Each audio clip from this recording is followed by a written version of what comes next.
लहानपण देगा देवा मुंगी साखरेचा रवा, ऐरावत रत्न थोर त्याशी अंकुशाचा मार. या कडव्यातील अलंकार ओळखा. यमक, अनुप्रास, रूपक, दृष्टांत.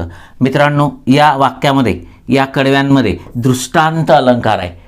ठीक आहे. दृष्टांत अलंकार केव्हा होतो? एखादं तत्व, एखादी गोष्ट, एखादी कल्पना पटवून देण्यासाठी तशाच प्रकारचं एखादं उदाहरण किंवा दाखला जेव्हा दिला जातो तेव्हा दृष्टांत अलंकार होत असतो. मग इथे तुकाराम महाराजांनी लहानपण मागितलेलं आहे. कारण काय?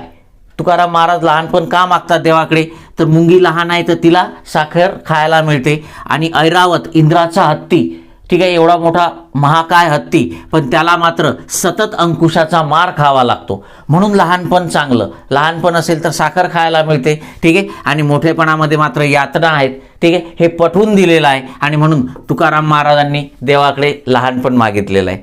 Okay, yes.